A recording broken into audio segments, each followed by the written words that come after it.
अस्सलाम dear students, welcome to my channel easy math Ghulam Mustafa. एक नए टॉपिक के साथ आप लोगों के सामने हाजिर हूँ।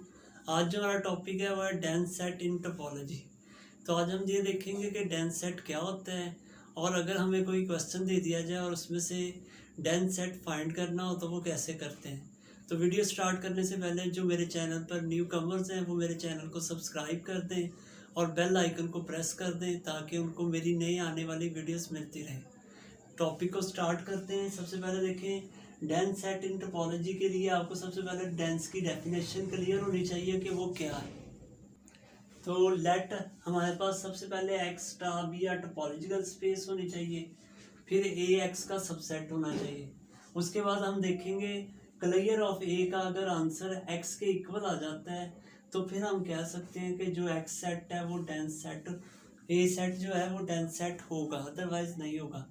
तो अब देखें, इसके लिए हमें क्लियर ऑफ ए का भी पता होना चाहिए कि क्लियर ऑफ ए कैसे फाइंड करते हैं। तो उसके लिए आपने ये बात सिंपल याद रखनी है कि किसी भी सेट का अगर उसके डिराइव सेट के साथ यूनियन ले लिया जाए तो वो क्लियर आ जाता है। अब डिराइव सेट क्या है?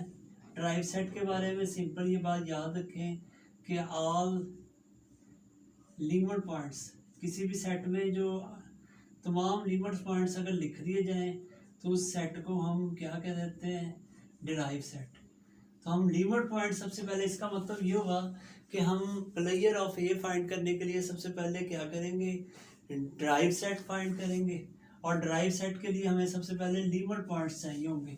लास्ट वीडियो में मैं बता चुका हूँ लिमिट पॉइंट्स कैसे फाइंड करते हैं, तो दोबारा भी देख लेते हैं। तो सबसे पहला काम हमारा ये होगा, लिमिट पॉइंट फाइंड करेंगे। उसके बाद हम एक ड्राइव सेट बनाएंगे और उसका ए के साथ यूनियन लेंगे। अगर ए के साथ यूनियन उसका एक्स के इक्वल आ जाता है तो फिर ए को हम क्या कह सकते हैं कि ये ड्राइव सेट है, डेंस सेट है। तो हम यही काम करते हैं। सबसे पहले लिमिट पॉइंट फाइंड करने का तरीका ये है कि हम क्या करेंगे, सबसे पहले एक्स में से कोई एक नंबर लेंगे, 1 बाई 1 तमाम नंबर्स हम लेंगे। उसके बाद सबसे पहले हम 1 ले रहे हैं। दूसरा स्टेप आपने ये करना है कि अब आपने ये कर 1 जो एलिमेंट है वो देखना है ताकि किस किस सेट को कंटेन कर रहा है, यानी हमें एक ओपन सेट चाहिए होगा। पहला स्टेप ये हो गया। सेकंड, ओपन सेट हमने देखने हैं ऐसे जिनको 1 कंटेन कर रहा है। एक्स को इसमें लास्ट में लिख लें। अब देखें, सबसे पहले ये 1 और 2 को कंटेन कर रहा है, इस सेट को नहीं कर रहा है, एक्स को भी कंटेन कर रहा है। अब देखें, हमने दूसरे नंबर पे ओपन सेट मालूम कर लिए। अब तीसरा स्टेप ये है कि इन ओपन सेट में आपने देखना है यहाँ पर जो एलिमेंट है यानी एक्स, उस पॉइंट के अलावा जो पॉइंट है क्या वो ए में मौजूद है। अब देखें, 1 के अलावा यहाँ पर कौन कौन सा पॉइंट है? 2 है ओनली।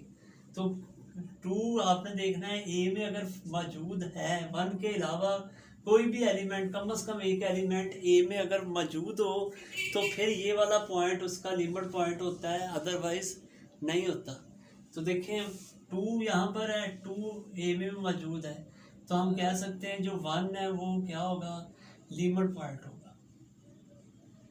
तो हमें 1 के मुताबिक पता चल गया लिमिट पॉइंट है। इसी तरह अब आप 2, 3 और 4 को भी चेक करेंगे। तो क्या करना है, हमने अब 2 पॉइंट लेना है, इन्हीं स्टेप्स को फॉलो करें। उसके बाद क्या करना है, हमने देखना है 2 टारगेट किस सेट को कंटेन कर रहे हैं, क्योंकि टारगेट तमाम एलिमेंट्स ओपन सेट होते हैं। तो यानी हमने 2 के लिए ओपन सेट्स वो वाले लेने हैं जिनमें 2 मौजूद है। तो एक तो ये मौजूद है 1 और 2 में, और एक ये एक्स में मौजूद है। अब आपने देखना है जब ये 2 स्टेप्स हो जाएं, तीसरा स्टेप ये है कि इस पॉइंट के अलावा भी सेट में अगर कोई पॉइंट है और वो पॉइंट ए में मौजूद है। अब देखें, 2 के अलावा 1 है लेकिन 1 ए में मौजूद नहीं है, इसका मतलब जो 2 है वो लिमिट पॉइंट नहीं होगा। अब हम 3 एलिमेंट को लेते हैं और देखते हैं कि ये किस किस। अब जो 3 है वो एक तो कंटेन कर रहा है हमारे पास 3 और 4 को और एक एक्स को। अब आपने ये देखना है इस ओपन सेट के अंदर 3 के अलावा अगर कोई पॉइंट है और क्या वो पॉइंट ए में मौजूद है। अब देखिए, यहाँ 3 के अलावा 4 है लेकिन 4 ए में मौजूद नहीं है। कम से कम 1.3 के अलावा होना चाहिए जो ए में मौजूद है। एक भी हो सकता है एक से ज़्यादा, लेकिन एटलीस्ट 1 होना चाहिए। तो ये 4 इसमें मौजूद नहीं है, इस वजह से हम कह सकते हैं जो 3 भी है वो नॉट आ लिमिट पॉइंट होगा। इसके बाद लास्ट हम देखते हैं 4, क्या इसका लिमिट पॉइंट है। अब देखेंगे 4 किस किस सेट को कंटेन कर रहा है, वो भी इन लास्ट 2 सेट्स को कंटेन कर रहा है। अब आप देखेंगे 4 के अलावा कौन से नंबर है, 3 देखे ए में मौजूद है तो वो मौजूद है, इसलिए जो 4 है वो क्या होगा, इज लिमिट पॉइंट। अब देखिए हमें लिमिट पॉइंट्स मिल गए हैं। अब हमने लिखना है डिराइव सेट। डिराइव सेट के मतलब मैंने डेफिनेशन में बताया all limit points.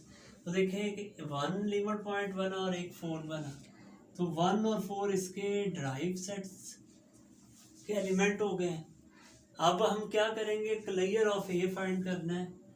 Clear of ए तब आएगा अगर हम ए का यूनियन ले लें डिराइव सेट के साथ।